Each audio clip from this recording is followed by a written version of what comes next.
ഒരു പ്രാവശ്യം കൂടി തിരുവെഴുത്തുമായി നിങ്ങളെ അഭിസംബോധന ചെയ്യാൻ കഴിഞ്ഞതിൽ വളരെ സന്തോഷം.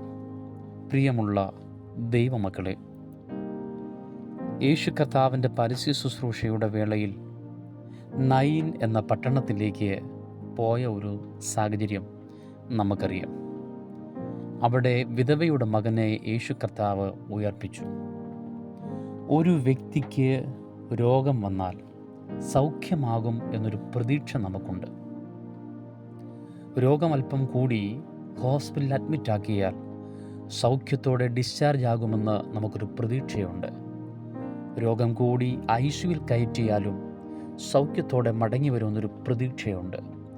രോഗം കൂടി വെന്റിലേറ്ററിൽ കിടത്തിയാലും സൗഖ്യമാകുമെന്നൊരു പ്രതീക്ഷ നമുക്കുണ്ട്.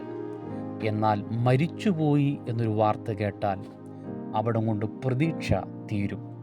പ്രിയമുള്ളവരെ, ഇവിടെ കാണാൻ കഴിയുന്നത് ഒരമ്മയ്ക്ക് ഏകജാതനായ മകൻ, അവൻ മരിച്ചുപോയി.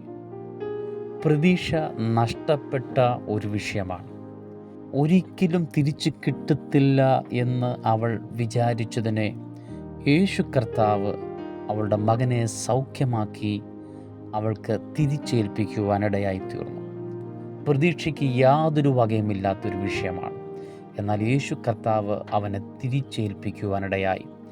ഈ ശബ്ദപരിധിയിൽ എന്നെ കേൾക്കുന്ന ഏറ്റവും ബഹുമാന്യരായ ശ്രോതാക്കളെ, നിങ്ങളുടെ ജീവിതത്തിൽ പ്രതീക്ഷ നഷ്ടപ്പെട്ടു പോയ ഏതെങ്കിലും ഒരു വിഷയം, അത് വ്യക്തികളാവട്ടെ മറ്റേത് വിഷയമായിക്കൊള്ളട്ടെ, എന്നാൽ നഷ്ടപ്പെട്ടു പോയതിനെ മടക്കിത്തരാൻ യേശു കർത്താവ് മതിയായവനത്രേ.